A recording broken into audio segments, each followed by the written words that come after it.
ఓం శ్రీ గణేశాయ నమః. ఓం శ్రీ వేదవ్యాసాయ నమః. ఓం నమో భగవతే వాసుదేవాయ. ఓం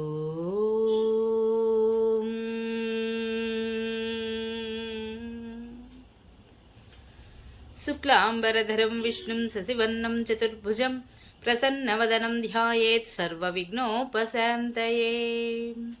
నారాయణం నమస్కృత్య నరం చైవ నరోత్తమం దేవీం సరస్వతిం వ్యాసం తతో జయముదీరయేత్.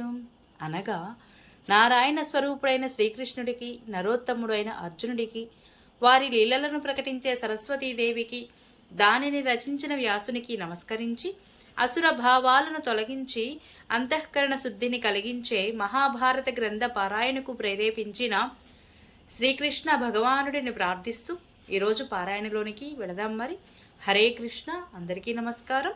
మహాభారత గ్రంథ పారాయణలో భాగంగా మనం ఈరోజు 189వ రోజుకు చేరుకున్నాము. నిన్న మనము సీతాన్వేషణము మరియు హనుమంతుడు రామునికి సీత జాడ చెప్పుడు గురించి తెలుసుకున్నాము. ఇక ఈరోజు మనము సేతు నిర్మాణము మరియు వానర సైన్యము లంకను ప్రవేశించుట గురించి తెలుసుకోబోతున్నాము. చాలా బాగుంటుంది. స్కిప్ చేయకుండా జాగ్రత్తగా చివరి వరకు వినండి. హరే కృష్ణ. మార్కండేయుడు చెబుతున్నాడు, తదనంతరము సుగ్రీవుని ఆజ్ఞ మేరకు గొప్ప గొప్ప వానర వీరులు అక్కడ ఒక చోటుకు చేరుకోసాగారు. అందరికంటే ముందుగా వాలి యొక్క మామగారైనటువంటి సుషేణుడు రామచంద్రుని సేవకై సిద్ధమై వచ్చాడు. అతని వెంట వేగరులైన వానరులు కలిగిన 10 అర్బుదాల సంఖ్య గల సైన్యం ఉన్నది. మహాబలవంతులైన గజ గవయులు ఒక్కొక్క అర్బుద సంఖ్య గల సైన్యాన్ని తీసుకుని వచ్చారు. ఇక్కడ ఒక అర్బుదము అంటే 1000 కోట్ల సైన్యం అన్నమాట. అలాంటి 10 అర్బుదాల సంఖ్య గల సైన్యాన్ని వాలి యొక్క మామగారు తీసుకురావడం జరిగింది. ఇక గవాక్షునితో 60 అర్బుదాల వానరులున్నారు. గంధమాదన పర్వతం మీద నివసించే గంధమాదనుడు పేరుతో ప్రఖ్యాతి చెందిన వానరుడు తనతో 100 అర్బుదాల వానర సైన్యాన్ని తీసుకుని వచ్చాడు. భయంకరమైన పౌరుషాన్ని ప్రదర్శించే నల్లని రోమాలు కల 100 అర్బుదాల సైన్యము జాంబవంతుని వెంట వచ్చింది. వీరే కాక ఇంకా చాలా మంది వానర సైన్యాధ్యక్షులు శ్రీరామచంద్రుని సహాయం కోసం అక్కడ గుమిగూడారు. ఆ వానరులలో కొంతమంది శరీరాలు పర్వత శిఖరాల వలె ఎత్తైనవి, కొంతమంది దున్నపోతుల వలె లావుగా నల్లుగా ఉన్నారు, కొంతమంది శరత్కాల మేఘాల వలె తెల్లగా ఉన్నారు, చాలా మంది ముఖాలు సింధూరం వలె ఎర్రగా ఉన్నాయి. ఆ విశాల వానర సైన్యం నిండుగా ఉన్న మహాసాగరం వలె కనిపిస్తోంది. ఆ సమయంలో సుగ్రీవుని ఆజ్ఞపై మాల్యవంత పర్వతానికి చుట్టుపక్కల అందరూ విడిది చేశారు. ఈ రీతిగా అన్ని వైపుల నుండి వానర సైన్యం పోగుపడిన తరువాత సుగ్రీవునితో కూడి శ్రీరామచంద్రుడు ఒక రోజున మంచి తిథి నక్షత్ర ముహూర్తాలు చూసుకొని అక్కడి నుంచి పయనమయ్యాడు. ఆ సమయంలో సేన వ్యూహాకారంలో నిలిచింది. ఆ వ్యూహానికి అగ్రభాగాన హనుమంతుడు, వెనుక భాగాన లక్ష్మణుడు నిలిచి దానిని రక్షిస్తున్నారు.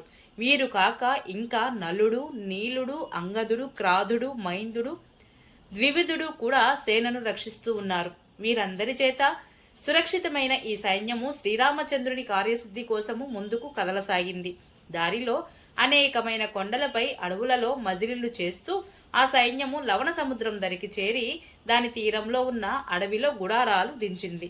తదనంతరము రామచంద్రుడు ముఖ్యులైన వానరుల మధ్యలో సుగ్రీవునితో సమయోచితంగా, మన ఈ సైన్యం చాలా పెద్దది, ఎదురుగా ఉన్నదేమో అగాధమైన మహాసముద్రము, దానిని దాటడము చాలా కష్టము. ఈ దశలో దానిని దాటడానికి ఏ ఉపాయం మంచిదనుకుంటున్నారు? ఇంతమంది దాటడానికి మన వద్ద నావలు కూడా లేవు. వ్యాపారుల ఓడలైతే దాటగలుగుతాము, కానీ మన వంటి వారు మన స్వార్థం కోసం వారికి హాని ఎలా చేయగలుగుతాము? మన సైన్యము చాలా దూరం వరకు వ్యాపించి ఉంది.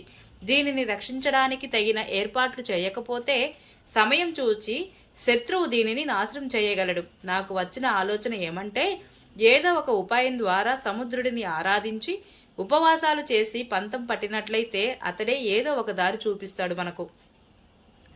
ఉపాసించినప్పటికీ కూడా ఇతడు దారి చూపకపోతే అగ్ని సదృశమైన అమోఘమైన మండే బాణాలతో ఈ సముద్రాన్ని శోషింపచేసి ఎండిపోయేలా చేస్తాను అని చెప్పాడు.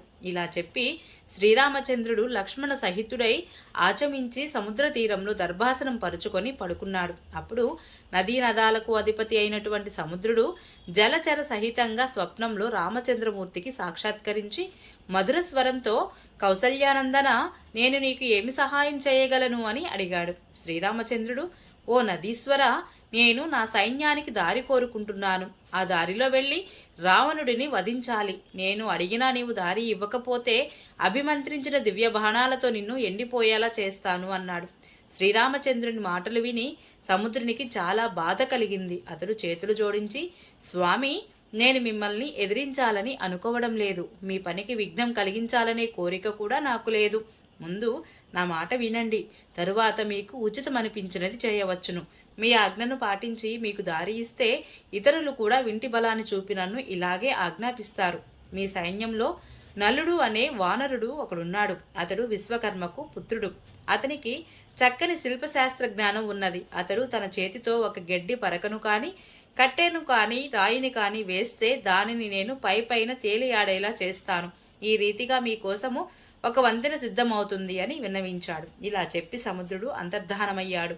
శ్రీరామచంద్రుడు పంతం వదిలి నలుడిని పిలిచి, ఓ నలుడా, నీవు సముద్రం మీద ఒక వంతెన కట్టు. నీవు ఈ పనిలో నేర్పరివి అని నాకు తెలుసును అని ఆజ్ఞాపించాడు.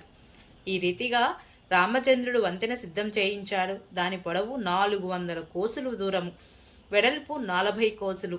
ఈనాటికి కూడా భూమి మీద అది నలసేతు అనే పేరుతో ప్రసిద్ధిగాంచింది. దాని పొడవు 400 కోసులు, వెడల్పు 40 కోసులు. తరువాత ఒకరోజు అక్కడ రాముని వద్దకు రాక్షసరాజు రావణుడి తమ్ముడు అయినటువంటి పరమ ధర్మాత్ముడు విభీషణుడు వచ్చాడు. అతనితో 4 మంత్రులు కూడా ఉన్నారు. అతనికి స్వాగతం చెప్పి రాముడు అతనిని తన పరివారంలో చేర్చుకున్నాడు.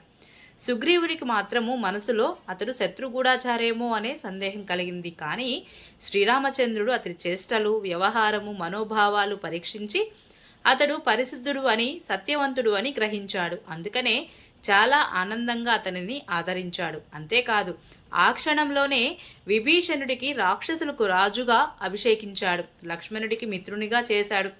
తనకు రహస్య మంత్రాంగం నెరిపే సలహాదారునిగా నియమించుకున్నాడు. అనంతరము విభీషణుడి అనుమతి తీసుకొని అందరూ వంతెనపై నుండి నడిచి 1 నెల రోజులలో సముద్రానికి అవతలి తీరం చేరుకున్నారు. అక్కడ లంక సరిహద్దులలో సైన్యం గుడారాలు వేసుకుంది. వానర వీరులు అక్కడి అనేక సుందర వనాలను పీకి పారవేశారు. రావణుడి యొక్క సుఖసారణులు అనే 2 మంత్రులు వారిలో భేదం పెట్టడానికి వచ్చారు. వారు వానర వేషంలో రామచంద్రుని సైన్యంలో కలిసిపోయారు. విభీషణుడు వారిద్దరినీ గుర్తించి పట్టుకున్నాడు. వారు తమ అసలు స్వరూపం చూపాక వారికి రాముడి సైన్యమంతా చూపి విడిచిపెట్టాడు. లంకకు సమీపంలో సైన్యం విడిది చేసింది. శ్రీరామచంద్రుడు అత్యంత బుద్ధి కుశలుడు అయిన అంగదుడిని దూతగా రావణుని వద్దకు పంపడం జరిగింది. ఓం నమో భగవతే వాసుదేవాయ. ఈరోజు పారాయణ ఇంతటితో సమాప్తం. రేపు మనము అంగదుడు రాయభారము మరియు యుద్ధారంభం గురించి తెలుసుకుందాము. ఈ వీడియో మీకు నచ్చినట్లయితే please subscribe my channel, like, share, comment please. Thank you.